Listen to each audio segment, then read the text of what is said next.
Welcome back to Blue by 90, presented by Feldman Chevrolet of Highland. My name is Justin. I'm joined by Tanner today. Big road dub in Lincoln this week for the Wolverines. Michigan goes to Nebraska. It's weird. Like, for all the box score watchers out there, you're going to say they squeaked one out. But that was a pretty handily won game, I thought. Outside of just a ton of weirdness, roller coaster, whatever. Like, Michigan was in control of that game for pretty much all of it outside of a couple plays. Yeah, and they were self-inflicted too, right? Yeah. I guess we can just talk about it right now, the Hail Mary. You're 3rd and 16, 50 seconds left. I think you take the timeout there. But if you don't, you certainly take the timeout on 4th and 14 with 20 seconds left because they have to punt. Because if they try to do a Hail Mary there and they turn it over on downs, you're 1 or 2 plays away from being into field goal range. Especially with Zavada hitting a 56-yarder. So that goes from a potentially, like a 20-yard drive. It turns into a 75-yard drive with the 50-yard Hail Mary.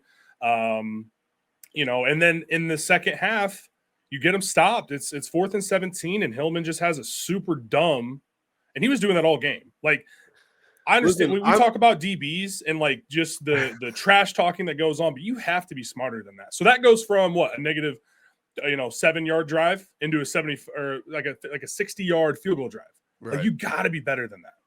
Well, and it's like, I'm all for having an edge and trying to, talk your talk on the road, right? Like, I think that I like that to an extent, but you have to just like, dude, first of all, he was 30 yards away from anybody else in the play. So it's like right in front of the Nebraska bench. That's never not going to get called. Like, that wasn't one of those like, he did it at their sideline. Yeah. Like, go celebrate with your team. What are you doing? Yeah. That was dumb. But ultimately honestly, I was pumped about what happened on Saturday. I think, there are a lot of people online I saw that were just like, first of all, there were a lot of doom and gloomers at halftime, which I know we went into halftime after the Hail Mary and it's 17-17 when it should be 17-10. But like, I was also pretty happy because think about the way that went. Like, you hold them to 0 points in those first 2 drives that very well could have been 14, right? And at the very least 3, right? At the very least 6, because, they go for it on 4th down and they miss a field goal. But just in general, I thought that we were playing really well. Like, I thought that Biff Poggi said it, which, I mean, first of all, is Biff Poggi not the most walking meme of all time? Like, walking quote, just like he's the Godfather. He's unbelievable. Yeah. He's wish, Shrone, hopefully there's some things to learn in just terms of like game management stuff. Yeah. And Schrone's not there. So we don't know. And we've seen issues, last year the Indiana game was a huge talking point that we had on the show about not calling a timeout in the right sequence in the 4th quarter in that game that basically lost them the game. Yeah. And so we've seen those issues from Sharon and this staff. Biff is funny, but that would have been a lot less funny if that came back to bite you, because that is a game that Michigan, for the folks that, again, I saw it with Bryce Underwood too. Bryce played a great game, I thought. He made some throws. I thought that was a catch by McCauley. The side judge comes in, rules it a catch, and then the other guys overrule him, and then it's so close. I still thought there was a strip of green in between his cleat when he first landed. How is that overruled by like the line judge there in my mind, or what? I don't know. Is that the back judge, line judge, whatever? The guy on the sideline that's looking straight at it. He's got to have the best view. So he does. I don't know how you could see it because you're on the other side of the sideline. I'm okay with somebody coming in there and saying, "Hey, we need to talk about this." Like, I think I might have seen his toe out, but to overrule it on the field, so close, and whatever was on the field was going to stand. But he had that was a dime. He had it was off of his fingertips. It would have been a great catch. It was a great throw to Shannon Goodwin. Yeah. I thought Bryce played really well. There's some other drops that probably would have been some good gains. And so, to your point about box score watching, Bryce was 12-22. It's like, no, he played a really good game. He was great in the run game. He had, that last drive, I thought he probably could have scored if he had gone to the pylon, but Link completely whiffed. I thought he played a great game. He managed it well. And that's a loud environment. We've talked about it. I'd be curious to see what the guys say about this time. Maybe some guys that were on the 2021 team, the kind of the difference. Those guys, if they were freshmen, they'd be fifth-year seniors at this point. So, right. What their experience was with Memorial Stadium this time. But, the box score watchers like, oh, it was super close. Like, our boy Ohio State was like, oh, when Ohio State beats them. Well, here's the difference, Tate, is that we watched that game last year at the tailgate. Remember Ohio State, Nebraska at the shoe. Ohio State looked like complete garbage. They looked like dog shit against a freshman, Dylan Raiola. They needed a bailout pick from him that was just a horrible throw. They needed the fourth down. Yeah. So I thought Michigan was thoroughly, dominant throughout this game. There was just a couple moments of lapses in judgment that made this look a little closer than it was. You have, 3rd and 22 on that last touchdown drive, and basically garbage time at that point. Right. Because we knew Nebraska wasn't going to stop the run. So all Michigan had to do was, catch the onside kick. Yeah. So I never really felt that threatened in this game. The only time that I really did was, maybe when it was 10-10 and then Justice Haynes does what he does, fourth. If you just take away the long runs, man, he's not very good. If you just take away the long runs, he's averaging X yards per carry. If you take away the long runs and if you take away the big plays in 2022 at Ohio State, it's just if you take away all Michigan's touchdowns, they don't win a game. Yeah.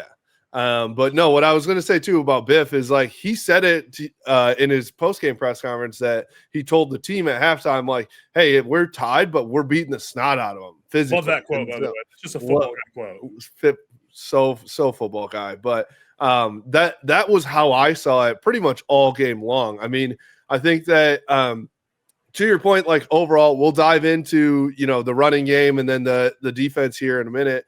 But just as a team, like I think that I was very curious how this team was going to handle that road environment, right? I think that we've talked about it a lot of how crazy Lincoln can get, and I'm sure thankful, honestly, the fourth down stop on that first drive probably took a lot of the wind, because if they score there, the fireworks go off, they start going nuts. Who knows what happens?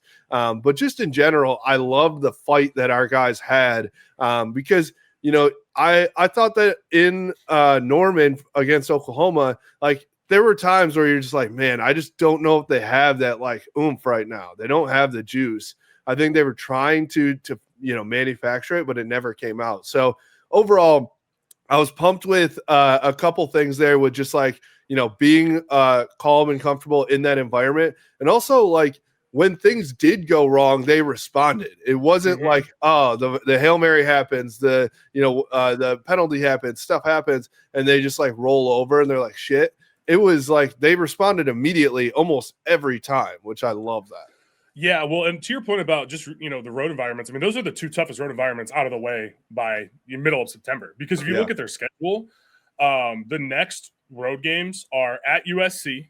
I mean, Michigan has a huge alumni base. Will be mostly Michigan fans. That USC-Michigan State game there was a lot of empty seats, and I think Michigan's going to take, Michigan alums have a huge base out there in Los Angeles and Southern California. You go to Michigan State, and that, we were there in 2023. It was there was a lot of Michigan fans. Now that's in the middle of a national championship run, and Michigan State was really bad that year, and they had fired Mel Tucker. So, that'll probably be the toughest road environment left, because after that, it's at Northwestern and at Maryland. Northwestern's at Wrigley Field. I know a bunch of people.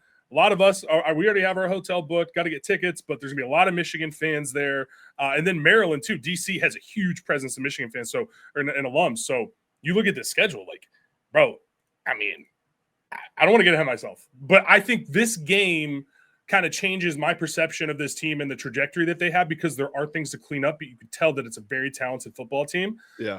I think there is a possibility they're 10-1 going into the last Saturday in November. I mean, their schedule sets up perfectly. They had to get out of this first 4 games 3-1, and they did. And you lose to Oklahoma, but you are 1-0 in the Big Ten. That's more important.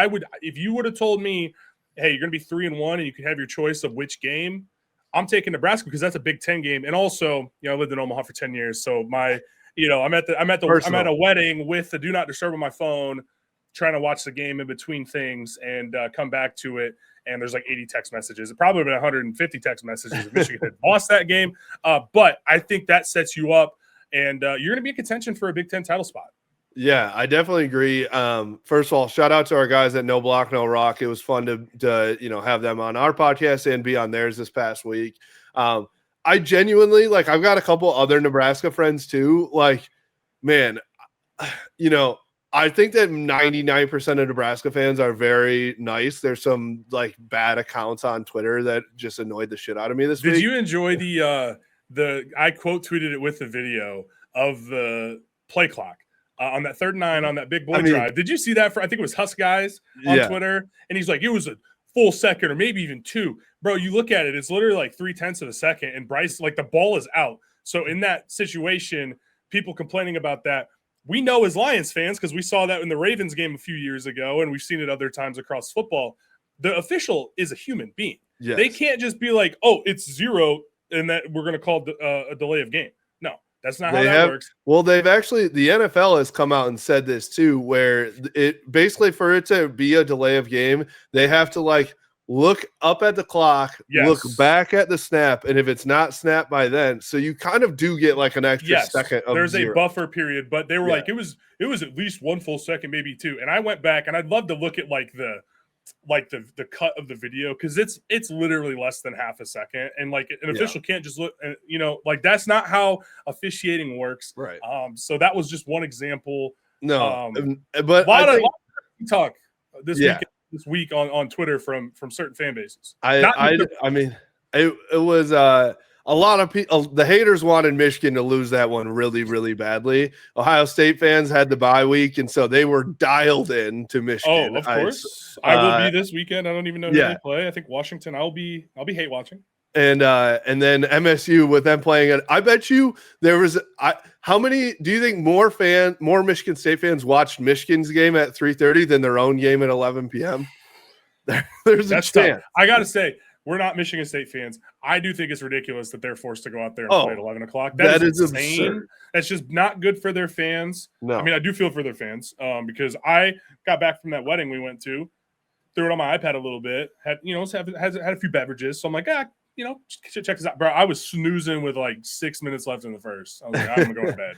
Well, honestly, I don't feel bad for Michigan State fans very often at all. But I felt bad because they actually were in a 1-score game in the 4th quarter. So it's 2 a.m. and you're like, okay, we can do this. We can possibly win this, only to lose it, by almost 3 scores if they didn't score a 2-minute touchdown. But anyways, going back to Nebraska fans, I genuinely how many times can this happen to Nebraska where it's man, they're right there. A couple plays go differently. It's a different game. Obviously I think they all kind of looked at it as man, we got manhandled up front on both sides. But I do feel for Nebraska just because man, 28 in a row against ranked opponents is really hard to do. So 10 straight. I mean, that's almost 10 seasons going back to 2016. And that was I think that ranked win was against an Oregon team. I think that led to Mark Helfrich's firing. I think they went 4-8. That was not good Oregon. That was pre-NIL, unlimited money, Uncle Phil, Oregon. Yeah, that's tough. Post Mariota. It was, so that's their most recent ranked win. And Matt Rule doesn't have a ranked win since he was at Temple. Yeah. So it's not a good combination. By the way, I don't know if you saw Matt Rule's post-game quote about being hit with a hammer. Maybe that was the hammer. What was the context? Let me pull it up here. Which is so funny for him, of all people, to use the phrase hammer after he bitched all last year. Yeah, he said, I don't like where we're at right now. I feel like someone hit me with a hammer right now. I wanted to win the football game, and I thought we would win the football game. That was kind of the quote. I think it was probably in reply to a question of, how do you feel about the state of the team, blah, blah, blah. And they got to go to a bye week too. So they got to hold on to this L for another week. I don't think that they're going to be bad, honestly. No, they're going to win 8 or 9 games. I think that's an 8-4 team, probably. I haven't fully looked at their Big Ten West champion, probably 4 years ago. Yeah. That defensive line is, it might be just barely better than Central Michigan. It is bad. And, all the talk about year 3 Matt Rule, there's no with the portal. with the resources that Nebraska has, with people, they're dying for a contender. They're dying to have pride in that program and in that team. Well, I mean, that's and I actually saw your boys. I saw that our guys on No Block No Rock saying this, and a couple other people like they want their identity to be exactly what our identity is right now and has been, where it's like, hey, we're gonna run the football all over you, and our D line is gonna be so big and strong that you can't do anything. So gotta pay for those guys, man. Like you gotta. I mean, yeah, you you can go get the receivers, and Key I thought was great. Hunter had a great game. The other receiver, Ja'Cory Barney had a big game on us, but you got to go pay for those guys, right? Like you got to go in and you got to pay $1 million or $2 million, $3 million for a few guys in the way that Michigan did, because it's not as good as last year's defensive line in terms of the interior, but now you add Barham into the mix at edge, like. You got to go pay for those guys in today's world, and I don't think that they prioritize that, or maybe they weren't able to. But you got to know, losing Ty Robinson and Nash Hutmaker, those guys, made your defense go last year. You lose them, and now you got probably a bottom 5 Big Ten defensive line. I mean, it's really bad. Like it's on par with, again, I watched some of the Michigan State USC game. Those defensive lines are rough too.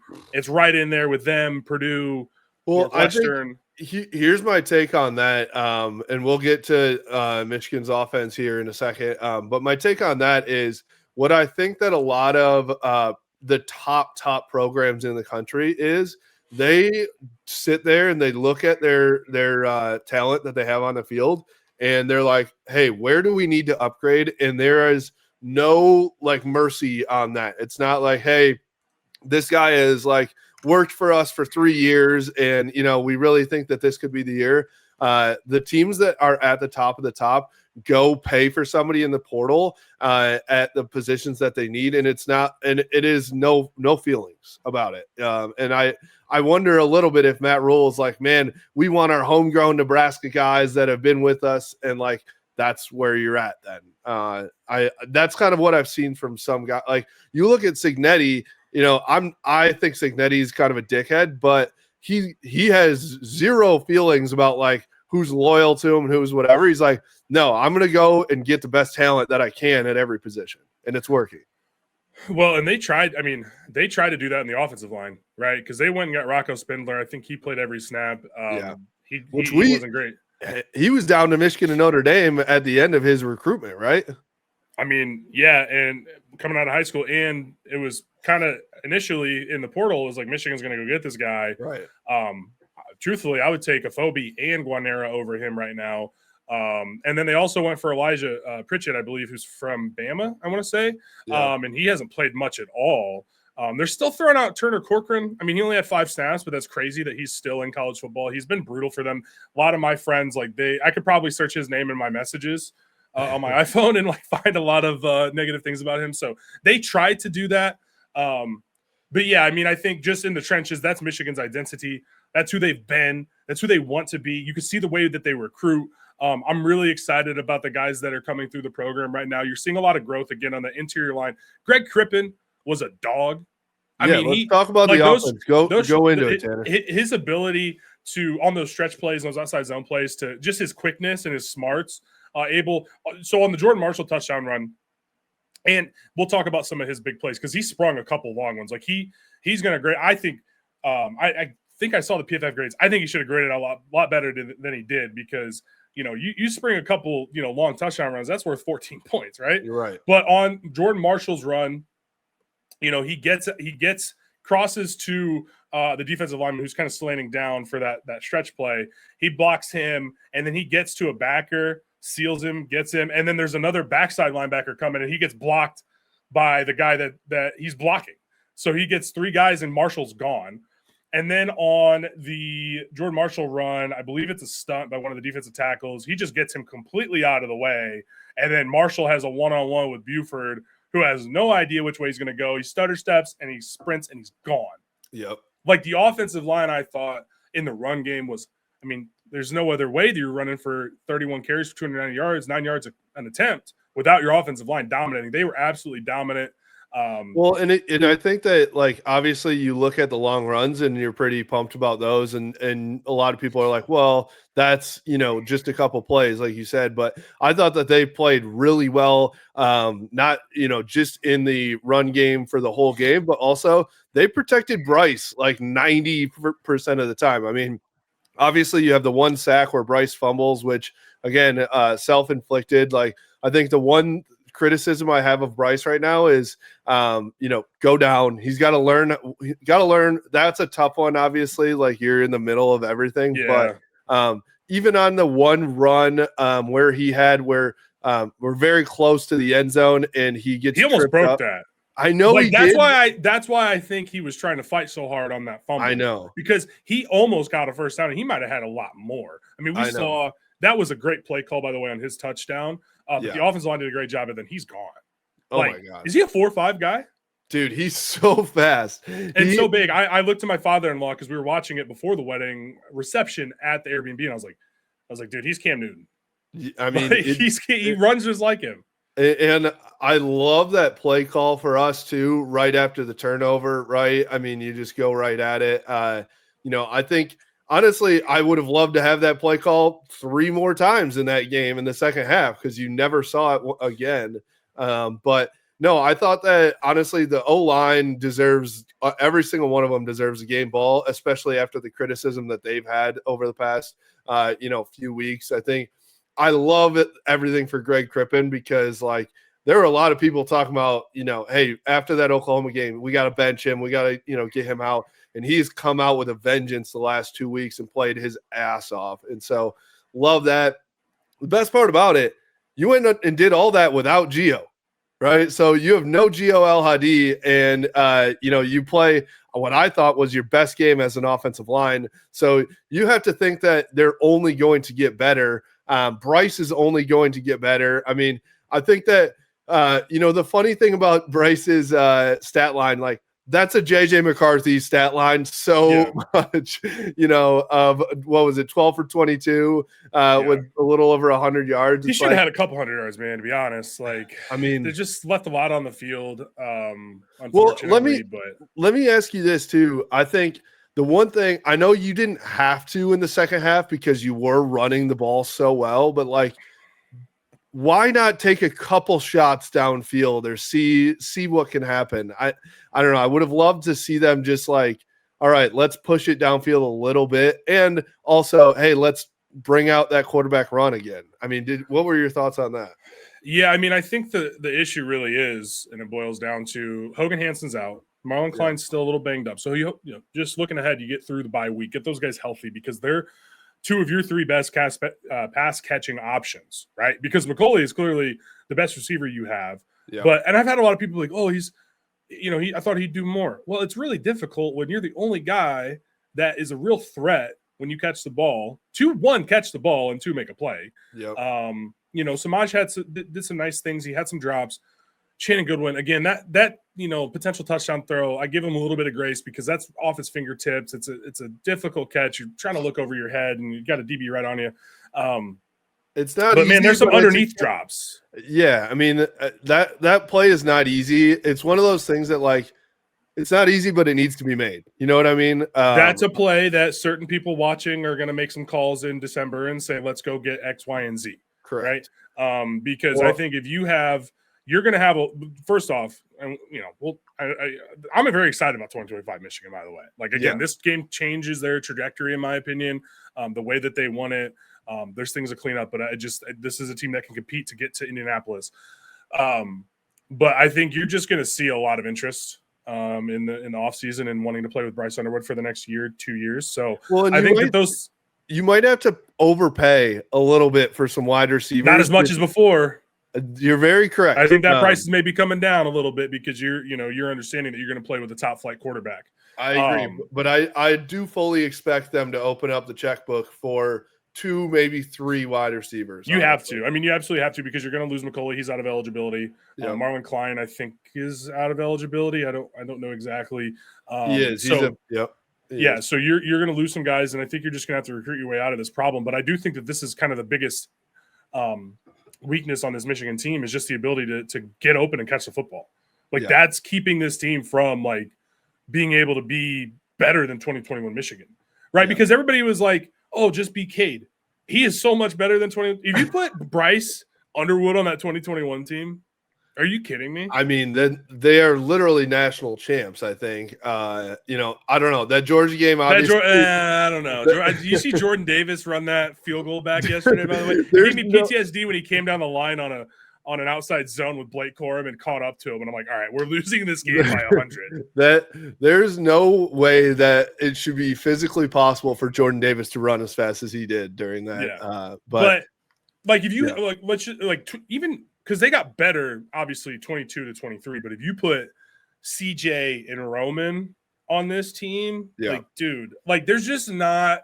Like Tyler Morris would be a great option on this. I literally was thinking about that, dude. Tyler Morris, but I think he got hurt again, didn't he? Yeah, at IU, unfortunately, he tore his ACL in the summer. Yeah, unfortunately. But I mean, let's say that doesn't happen and he stays. Like that would have been butterfly effect type stuff. But yeah, you just that's like you need Andrew Marsh to really like arrive. Like that's your one guy. Because you look at the guys that are kind of not playing, like Anthony Simpson comes in from UMass. Like I don't know what they're seeing in practice. I'm sure there's a reason he's not playing much, man. You gotta try something because there's just too many drops. There's not enough separation. There's too many drops. Marion Stewart's in his second year. Haven't heard a peep from him. I was excited about him. He hasn't. I don't think he played anything other than special teams. Like there's just not anybody that's going to come through other than Andrew Marsh. I was just going to say, I think you have to just see what Andrew Marsh can do if he gets more touches because he's shown flashes already. Absolutely. I think like I'm struggling with Samaj because I think Samaj does some good things. His play to get that first down and break through was a huge play in that game towards the end.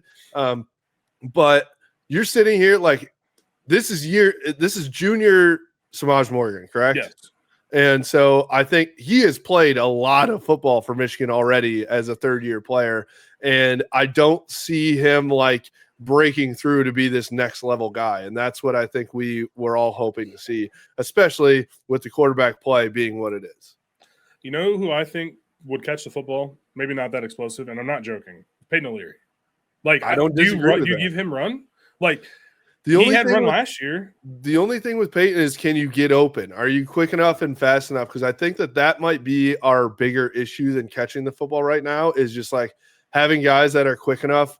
I watched a little bit of that USC Michigan State game, and I forget who it is. To be honest, this is bad, but I forget who it is for USC. But like, they've got some dogs at wide receiver that just straight up run by guys, and we just don't have that right now. Yeah. I certainly think it's going to be an easier sell in the offseason, but I mean, that might be other than Andrew Marsh showing up. And because people keep stop doing this, by the way. People could keep tweeting Skylar Bell's stats at UConn. I'm like, dude, stop. Because, he was going to come to Michigan and then he didn't. And that was what, admissions or something? No, it wasn't that. I think UConn people say they just paid more, and I don't think that's the case. That's insane. That there's just 0% chance that's true. I don't think they have any leftover money before after it goes to basketball and Danny Hurley. But yeah, man, I that's like my biggest concern. But again, you get Hansen back. I don't know what happened because he was hurt early in the year, and then he played and he looked great against CMU, and then he was hurt. Yeah. I think he's probably your one guy you can split out wide and kind of be a pseudo wide receiver with Klein lined up in line. That may be your best option at this point. Yeah. But the receivers have been my biggest disappointment. I mean, the tough part too with Marlon, I love Marlon. I think he's probably our best, one of, if not our best player on offense right now from a weapon standpoint. But he's not Colston in that he can't, he's just not as quick and shifty as Colston. So where Colston was able to literally be a wide receiver and you could still have Marlon in tight last year, you don't have that option. That's where I think Hansen can maybe be a miniature version of Colston. That's where I think you have to hope that comes to fruition and that he's able to stay on the field, because he probably is the most likely guy to be like an outside receiver other than, if Marshall comes through. Who's been surprisingly decent is Zach Marshall. Yeah, he had a nice catch on that on that 3-play passing drive that you hated. That Our was worst 51 drive seconds ever. off the clock. Yeah. So, yeah, man. No, I thought the offense was, did its job. It had the one turnover, but I think Bryce has continued to improve. I thought he looked very comfortable. I didn't think the moment was too big for him. And again, we've talked about that's a tough place to play. He did a great job of, despite what some people on Twitter say, he did a great job of looking at the sideline, getting the play call, alerting his offensive lineman, getting that to the receivers, and getting the play off before the clock hit 0. So that improvement just from the spring, Justin, that kid just picks things up very quickly.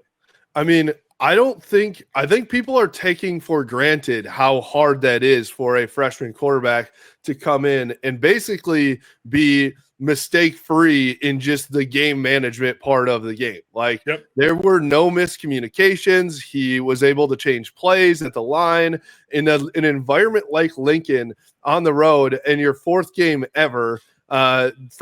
Freshly 18, as we've all said 1,000 times. Like, I think that, go around the country, watch college football.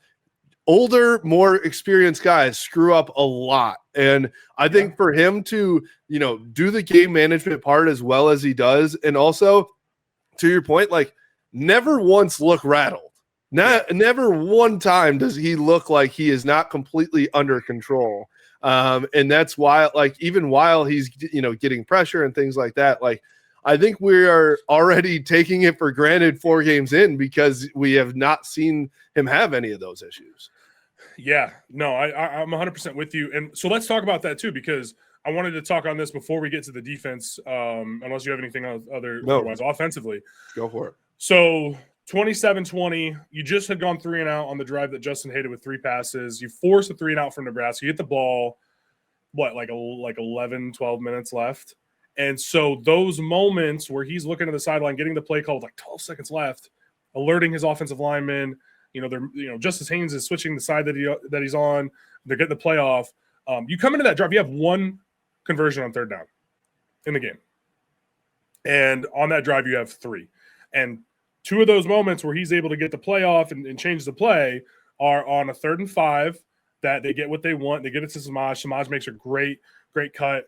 Makes the guy miss, gets the 1st down. And then the other one, this is the one that folks thought there was 7 seconds after the clock hit 0 before they snapped the ball.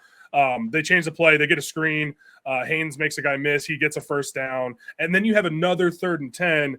And this was maybe one of my favorite plays of the game, Justin. Just a 3rd and 10. You got to throw it. Got to get the 1st down. Nope. Right up the middle to Haynes. The blocking on this play, our boy Jay Dew. Shout out Jay Dew. Always love watching his recaps on Twitter. But he had the replay shot from, the end zone. Yep. And I mean, the way these guys are blocking, like Samaj is getting in there, guys are chipping to a backer. Haynes almost busted all the way through. And that's during a 16-play, 77-yard drive that takes 8 minutes and 46 seconds off the clock. So what Oklahoma did to Michigan 2 weeks ago, Michigan returns a favor to Nebraska and, just is a man ball, big boy. I called it a big-ass boy drive. Like, that's just your big boy. I mean, that I tweeted it at the time, but, like, that was the most Harbaugh drive ever, where you just milk every possible second you can of the clock. You go back to 2023 versus Ohio State. That was exactly what they did there, was you just you suffocate everything. You take everything. The boa constrictor. It was the boa constrictor. That was exactly what it was. So I love that from Biff. Biff taking it from Sharon, who's taking it from Harbaugh, and all this stuff. I mean, well, shout out to Chip Lindsey. I thought he played a great game Lindsey for sure. I think there are things when I'm watching Michigan, like, and I'm sure other teams are seeing it when they're scouting Michigan, but like there are things you can see that are being set up. And so now, like the QB power with Bryce, they run that out late in that 16-play drive. Should have had a touchdown on the 3rd and goal. I don't know what Link was doing. Also, I don't think Bryce saw that he had the corner. But on those QB powers, like there's going to be some excuse me. There's going to be something set up off that. They have it off the bubble screen early in the game. Should have been a touchdown. Yeah, I think that I love that play calling. I mean, honestly, I was a little bit shocked at, just because Chip Lindsey's not Sharon Moore, right? And so I think though that I love the I'll be honest. Right now, looking at the 4-game spread, I think that I wasn't a fan of how we called the Oklahoma game, obviously, but we're 4 games in, and I love the combination of Sharon Moore's expertise into the game calling, play calling, and Chip Lindsey. I felt like the Nebraska game was like the perfect mesh of them two, where it's like, hey, we're still going to open it up a bit, but when they give us the run, we're going to take the run. So I love all that. I mean, that drive, was it Gary Danielson, I think, that said that's championship football, right? Like that is championship football. And so love that. That is just like, that's how you win football games right there, is when you need to go get first downs, you go get first downs. Because then you give up the touchdown drive, but it's like, okay, recover the onside kick, get a first down, it's over. It doesn't matter. Yes. Right? It's essentially a garbage time touchdown because you go up 2 scores. So last thing I want to say on the offense, we'll talk about the defense because that's another fun conversation. Justice Haynes through 4 games already has more yards than he had at Alabama on 13 less carries. He's at 8.1 yards an attempt, 6 touchdowns, 134 yards per game, 4 rushes of 50-plus yards so far, basically one in every game. Although I guess the one was called back against CMU. So his stats would be even crazier if we didn't have a holding on him, one of his touchdowns. So, and then Jordan Marshall, kind of what you saw in the Alabama game, he has that like 8-yard run where he's basically wrapped up and just breaks a tackle. Phobie keeps blocking, gets his guy to the ground, and then Marshall's able to push off. And then the next play, that's the one I talked about with Crippen, getting to a linebacker, basically blocking 3 guys on one play, and he's gone. So really great to see Jordan Marshall. I saw a lot of people were like, oh, 1A, 1B. No, Jordan Marshall is an extremely talented running back, and the offensive line is getting better every single week. Like it's just that is it's simply like Justice Haynes is too good to take off the field at times. Otherwise, a walking 75-yard touchdown. I mean, you're not going to not play Justice Haynes with what's going on right now. But I truly believe that like if we had to go to Jordan Marshall, like he is capable of doing every single thing that Justice is. I will say Justice is so fast. I mean, shot out of a freaking it feels very cannon. good. Like, dude, fastest running back Michigan's had, and quite like especially like featured back because like Carlos Brown had some runs back in the day. Top end speed, like Blake never really had that top end speed. Not later in his career, like as a freshman and sophomore, he had some runs that he had the burst, but I really don't know who you've got to go back to because he's certainly faster. Yeah, I mean, he's certainly faster than Chris Evans, Charbonnet. No, Chris Perry wasn't. No, he's much faster. I mean, you might have to go back to Ty Wheatley, and that's before our time. I don't think we were born yet, but I mean, it's impressive. To your point, though, on his big touchdown run, the ability to literally go outside, put your foot in the ground, and basically be at top speed within like 2 steps is just unreal. While making a move. His stop-start is impressive, but I think his ability to just change gears, right, to go from 5th to 4th, and just that hesitation, Buford, the safety for Nebraska, just didn't know which way he's going, and then he's back to 5th, 6th gear, right? 25 miles an hour down the sideline, whatever his speed was. Super impressive. So, yeah, really, really exciting stuff from the offense. It was great to see, and again, if you just take the big plays away, man, like Haynes isn't that good. He's only the 3rd leading rusher in the country. Last thing on the offense before we get to the defense here is I very much love that we can go and win a big game without Bryce Underwood playing like unbelievable too, right? Yeah. So I think that proves like the ability to go win a lot of games because for Bryce, listen, I know Bryce, and Bryce wants to be the guy that throws for 3 touchdowns and 300 yards for sure. But I think it's probably helpful for him to not have the pressure on him to be like, hey, I've got to run around and be Caleb Williams for the Bears or USC, or even, you look at what Aiden Childs had to do for Michigan State, and he's literally got to do everything because they have nothing else really going. And so I think that just helps for the balance of the offense, and Bryce's progression is like, hey, when we need you to, go do it, but you don't have to do everything. We can do a lot to get you there. So I really like that for the rest of the year here. Yeah, this is my last thing before we get to the defense. They do have we've said that. I know we have. Childs does have a guy that I wish Michigan would have recruited at wide receiver. Oh my God. Yeah. He's a stud. You're saying Marsh? Yes, he's a dog. You said Childs. No, I said in addition to Childs. Oh, okay. Yeah, I'm talking about Marsh. Yeah, he's a stud. Yeah. Yeah, they have something other than Childs. He has one guy to work with. I guess Well, the I tight was ends saying are right, their passing game. Sorry. Yeah. It's just the passing because the run game's not there.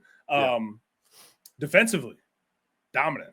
Dude. I mean, up front, dominant. I mean, they ran for 41 yards, had 7 sacks.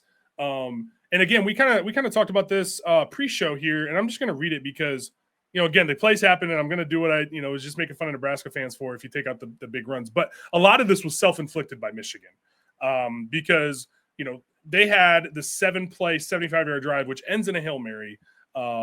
Michigan is able to just, call a timeout after the 3rd down or even just the 4th down. You get the ball back and you can run out the clock. You make them punt instead of having a free Hail Mary.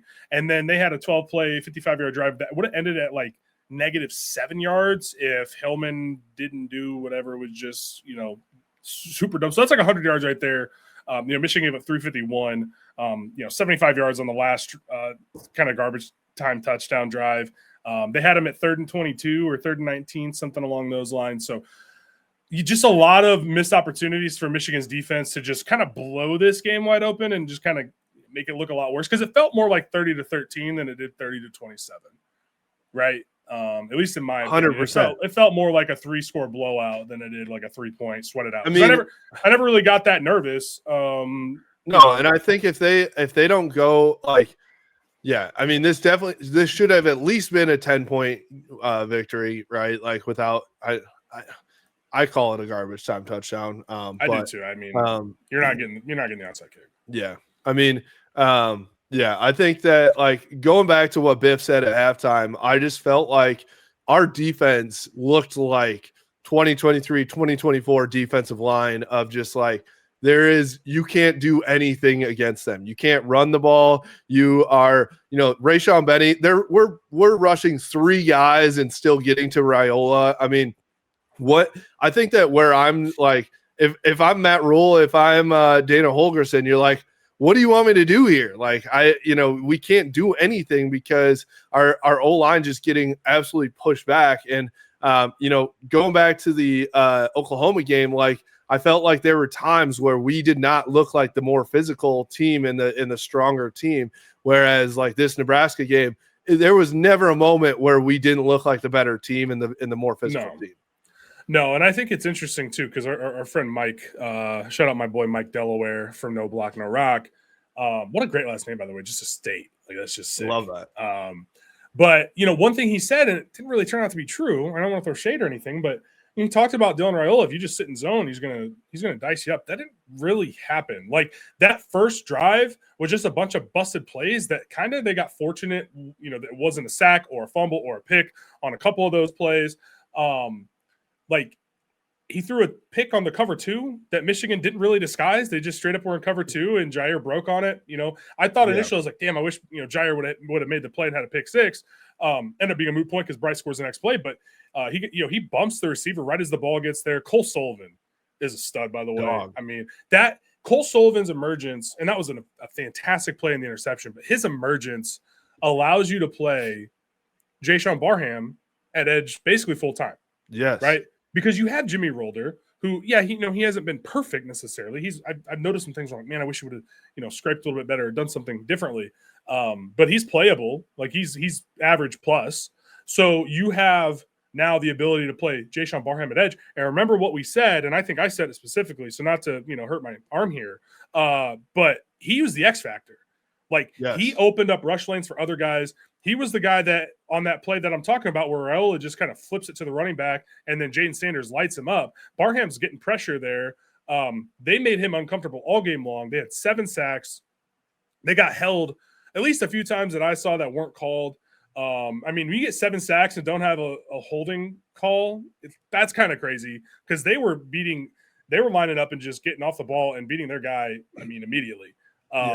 So it was super impressive from the front 4. And to your point, they're rushing 3. They're dropping they had the 2 linebackers look like they're coming off the edge, and then they drop, confuse the hell out of Raiola. I mean, that poor kid. He got lit up, dude. He was getting smoked back then. So here was, just an insane stat on Michigan generated 36 QB pressures and 7 sacks. Raiola had 41 passes.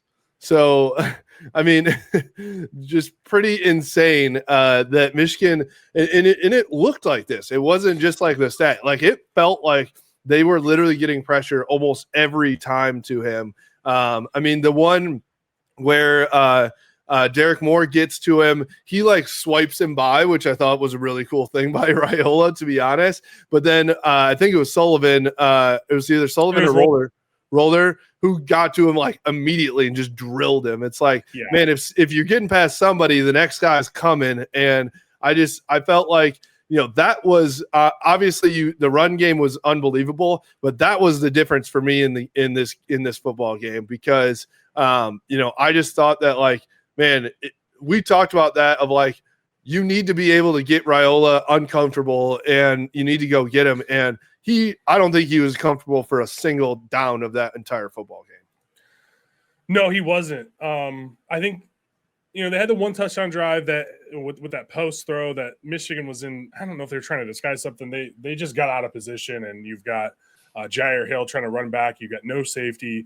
I don't like going cover 0, especially like 3rd and 8 there. I just did not agree with that at all. But they made his life a living hell. I mean, you couldn't run the ball. I mean, they on their first drive, I think that's probably where most of their success came. Like they had like a 15-yard run on the first play of the game, and then they were just stuffed. I mean, Johnson, the rushing stats are skewed because of the sacks. I think Emmett Johnson had like 60 yards. Right. Still, they got smoked up front. And I thought, even with the 300 yards passing, I thought the secondary held up. I mean, I was never, again, really concerned. Again, I mean, 150 of Nebraska's drives are coming on a Hail Mary drive, which self-inflicted. Michigan should not have been in that situation. And then the last touchdown drive, which is essentially garbage time. So I thought throughout the game, like Michigan was fairly dominant. I mean, never felt threatened. So what does that make Raiola's stats? If you don't have those, he again, I don't want to be this guy that's like take out these plays and then that's what it gets because I think you can with a Hail Mary because it's not like Michigan played it horribly from just the game management and then also like why is TJ Guy back there? Right. They clearly don't look like they practice it. Which is that like a special teams play? Then I don't know. I mean, that's on the defensive staff. I think our special teams does need some work still. It was better, I thought. It was better. Zavada. Zavada's money. That's 9 points from Zavada. Hollenbeck was much better in that first punt. Like, I don't know what goes into getting the ball to spin like that. Like, that's a punt that you pull out when you're punting from the 47. Not from your own 7, right? And you're in the end zone. Thankfully the defense got, they got a sack and pushed Nebraska far back enough for them to miss a field goal. But other than that, though, I did think the special teams was better. I mean, Nebraska made a blunder on in the second half. They caught it at like the 3-yard line, and Michigan was there immediately to make a tackle. I believe it was our boy Joe Taylor. Yes, sir. And then, I don't think I remember anything from Samaj on the punt return. So I thought it was better. Like, I was extremely upset after that first punt. And I'm like, here we go. Gifted him at least 3. Michigan gets a little bailed out with that missed field goal. But I thought special teams overall was better in this game than it has been all year. So I'm hoping that's going to continue. I thought Hollenbeck, after his first punt, was solid.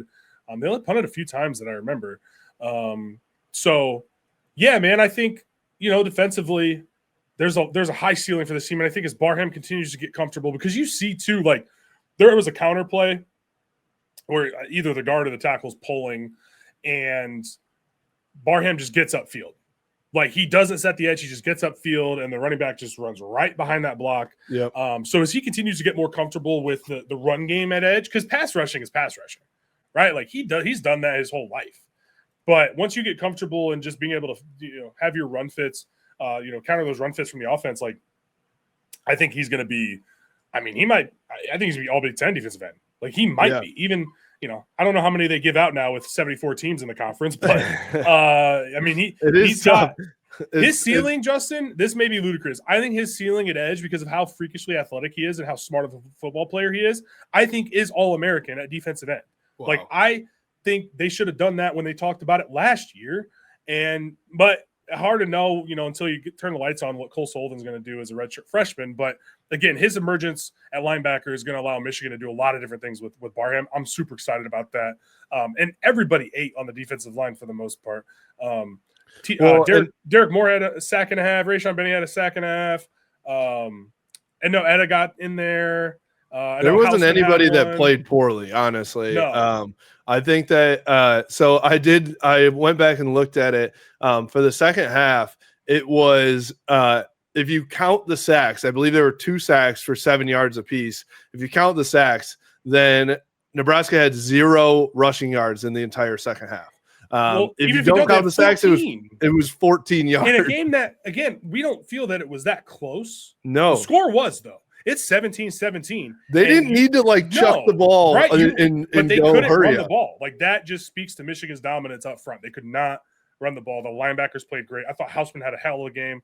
Homecoming for him. So I guess second game at Nebraska as a Wolverine. But yeah, I was really impressed. I thought Jair had a really good game.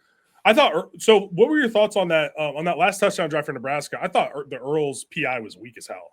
Yeah, I thought so. I thought he played it great. I did too. There was one. I think it was Jair that's legit call. Yeah, he got there early. Penalty. Because it's a slant, so you take that. And DBs play that all the time. You see that out the left hand, or the right hand, depending on which side of the field, and you're grabbing the back. You're grabbing his side, and then you're trying to come over top and break up the slant. So I'm good with that because it was, I think, a 4-yard penalty. Yeah, right. That's not like a game-changing penalty right there. It's no. I think that honestly though, I will say the the touchdown where it's illegal touching. Thank the Lord for that because that was not played very well. Dude, do you remember last year the Purdue guy? Which one? When he went out of bounds? No, against Penn State. He just went out of bounds. I don't know if I remember because that. They have one white stripe, and then it's the same color as their end zone. Why do they do that? Purdue has natural grass, so they can fix it. Nebraska I know they can paint it, so I'm sure they will. What are we doing? We got the same color end zone, out of bounds, same color.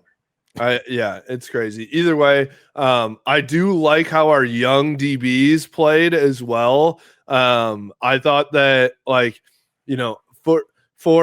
with Raiola passing it 41 times, and I didn't think outside of the one touchdown play, which was a broken coverage, it looked like that the safety needed to get back. He ran into the ref.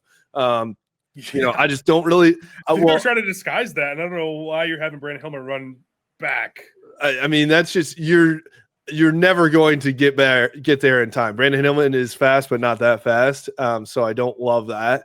But I thought our young DBs played well for all things considered. So man, dude, this defense. Listen, I don't know that we're going to dominate the line of scrimmage like that in every game. But yeah, I'm pretty pumped because the way that I put it out there was if you can dominate that line of scrimmage, that significantly elevates the ceiling of this team, right? Because then it doesn't have to be Bryce going crazy. It doesn't have to be Justice Haynes shedding tackles. It doesn't have to be the Jair Hill making unbelievable plays. If you can just dominate the line of the trenches like they did, that puts you at 9-10 wins right there, and let's actually talk about the schedule now moving forward for a second. You've got a bye this week. You have Wisconsin at home for homecoming. Dude, how is this Wisconsin program so bad? Because they got away from who they are. It's sad to see because that is I feel like the classic Big Ten football is gone right now. Outside of a couple, outside of Michigan, Ohio State, Penn State, right? There's really, Oregon, but they're not classic. No. I don't know. Wisconsin, if we struggle with them, I'm going to have a bigger problem. But then you go to USC, who we'll see what happens to them because they play at Illinois this week. Illinois, I don't think anybody was expecting a blowout like that. But can I say when I saw that, I was like, okay.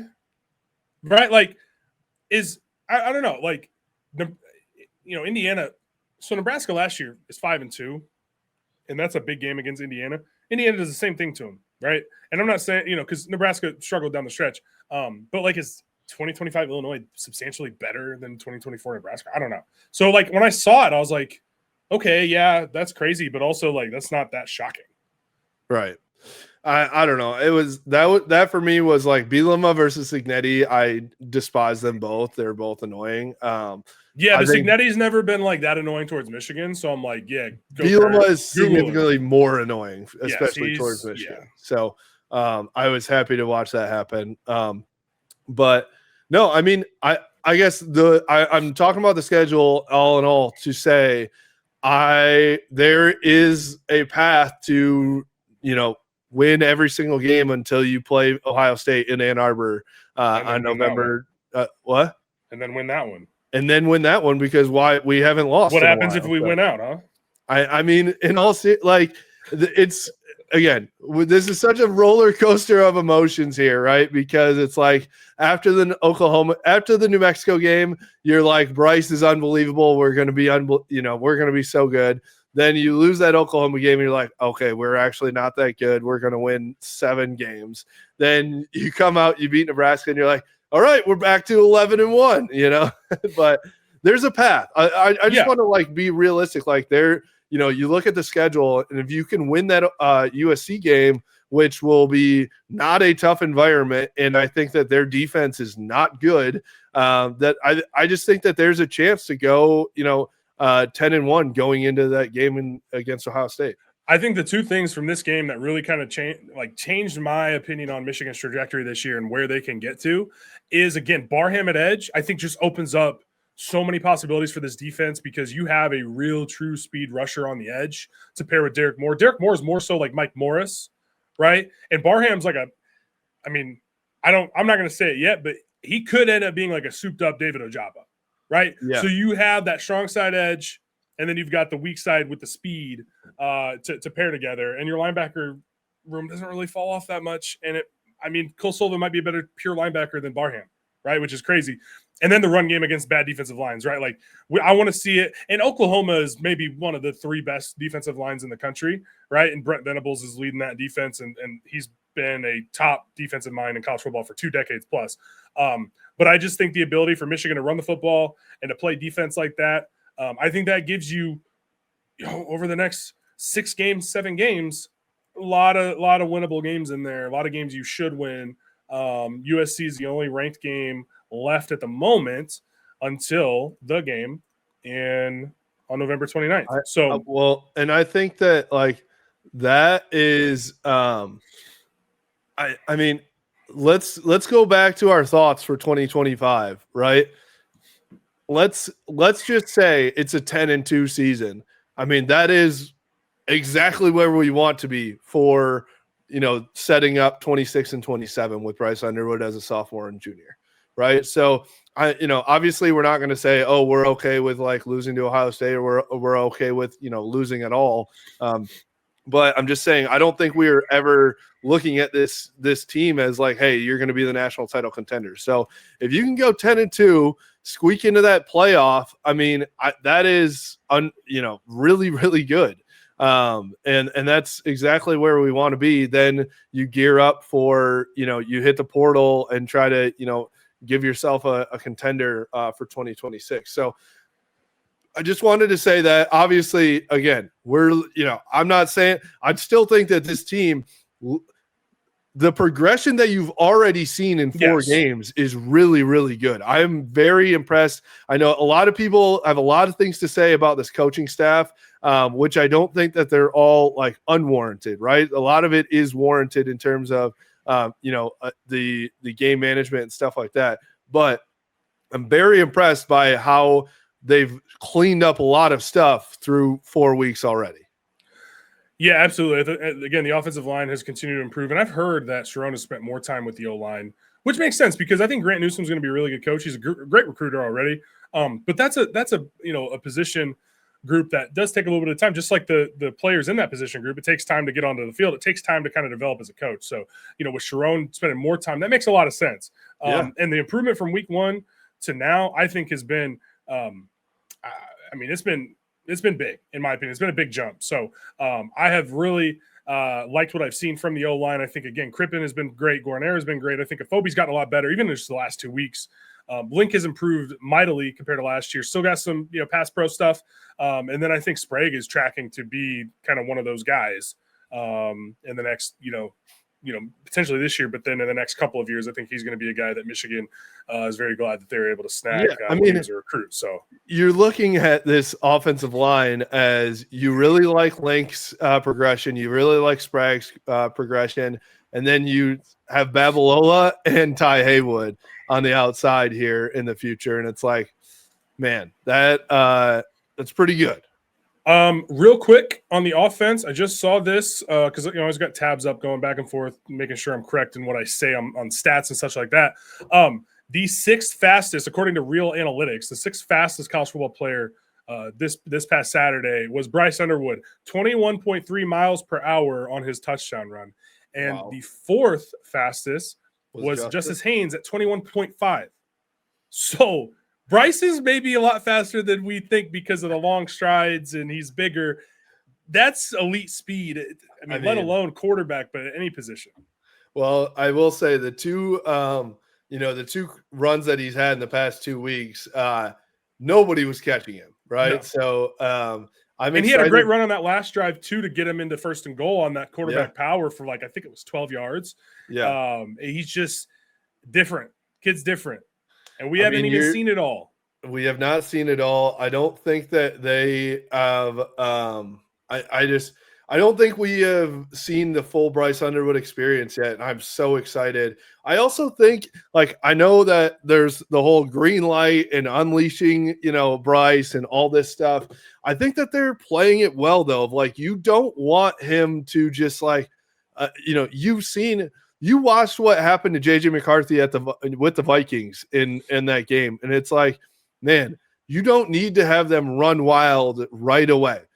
Slowly, work into it. And I like the way that they're working Bryce into this. It's not, hey, do it all in week 1 from day 1, all that. So, you just have to love, I do think we need to get to a point with Bryce, where he's throwing for 200 yards every single week. I do think you probably, obviously, goal number 1 is to win every football game. But I think for his progression, hey, we need to throw it. He needs to be 18 of 25 for 200 yards here. That's got to be the goal every single week.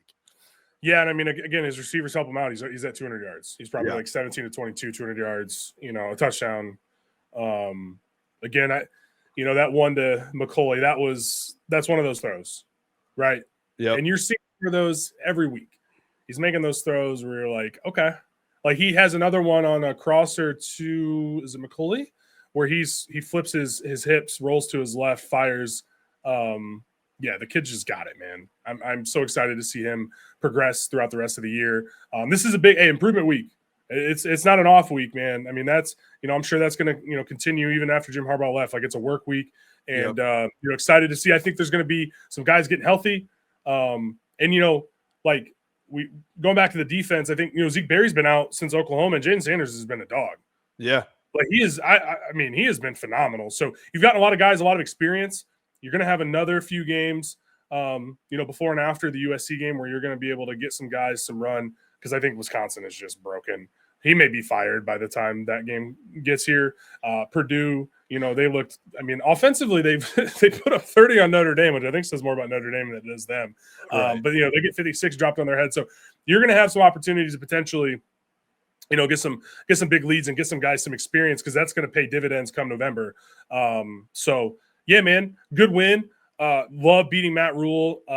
Can't wait for his podcast. I'm going to go check it out. And dude, having a podcast as a coach is so funny because just obviously there's so many reasons for it being funny, but the fact that you have to go and literally talk like we are right now after you get beat, I mean, just not a good idea. No, I mean that's why Jim Harbaugh got rid of his, right? Yeah. I'm surprised Jim didn't get more flack for his podcast. I mean, I a lot of it was agree. his dad. It was mostly them just like chatting about life and football. It wasn't like, I feel like Matt Rules is like breaking down the game a little bit more. Yeah, which is crazy. Yeah, I mean, but the last thing I wanted to say too, that Oklahoma loss, they go out and beat Auburn, like they're top 10 team right now too. So you look at the schedule and it's like, okay, you go and win the games that you're supposed to now for the rest of the year. And it's like, okay, you don't have that loss looks really good. They look really good. Mateer continues to look like that. That's making me feel better about what he did to us. And also their defensive line had 10 sacks on Auburn on Saturday. Right. So I think that is making me feel a lot better about our offensive line as well. So I don't know. Yeah, I think they're a top 3 D line in the country. And I think the other thing too to think about is, again, like Barham, I think in that game makes a big difference in the first half, especially if they had, again, gone back into spring ball. If they had said, all right, Barham's at edge, Sullivan and Rolder are gonna kind of rotate alongside Ernest Hausman. Right. I think he makes a huge difference in that first half, and that game maybe looks a little bit different. But, it is what it is. It's in the past, and it's a non-conference game, and you got a 12-team playoff, so it doesn't really hurt you that much. Would have been great to have. But again, man, I feel like we looked at that schedule. I mean, we talked about it earlier in the year. One of our more higher viewed shows was literally just Michigan has a favorable schedule as a title. And that's, I mean, it is. I like where we sit going into the bye week. Get back home, tailgate pre-Wisconsin. We'll obviously have some shows before then, but I'm excited for a week off. This weekend, by the way, is insane. So I'm kind of glad that we have a bye week because Ole Miss, LSU, Penn State, Oregon. I'm sure there's some other games, but this Saturday is going to be incredible. Enjoy some Woodson whiskey, and then we'll get back on the tailgate saddle on early October. Absolutely. I poured myself a little Victory Woodson whiskey on Saturday. I had to leave my bottles with in someone's car because I was going into the stadium and then I didn't come back to the tailgate. So I have to bring those home after the Wisconsin game because I've been itching for some of that Maize and Blitz. And I'm going to be honest, we're partnered with them. I don't want to buy it. I want the perks of the free stuff. You know what I mean? I feel you. So shout out Feldman Chevrolet of Highland. Working with them is amazing. Go check them out. And of course Woodson whiskey, also Kent vodka water. So we will be back. I don't know if we'll do another podcast this week with it being a bye week. We'll have Blue by the Numbers. We'll have Strack and Worm. I've got all the thumbnails and stuff ready for that. So those will go out this week. Maybe we get another guest on, just shoot the shit with some people. Maybe Ryan, DJ Ray, just come on, chop it up just with the homie. We need to get Bellino on the show, man. Oh, I like that. Who we don't need to get on, and not because I wouldn't love to talk to him, but Zach Linfield would make me so depressed about the Detroit Tigers. So maybe wait till at least after they blow this for like a couple weeks, and then we can get Zach on, Blue by 90 alum, doing big things as the PA guy in Comerica. But that's tough. That's real tough. Tough situation. Hopefully the Lions tonight against the Ravens do a lot better. That's a huge game for them. But all right. Well, for us, you can follow us at Blue by 90 on Twitter, Instagram, Facebook, at Blue by 90 Podcast on YouTube, and blueby90.com. We appreciate you. Go Blue. Go Blue.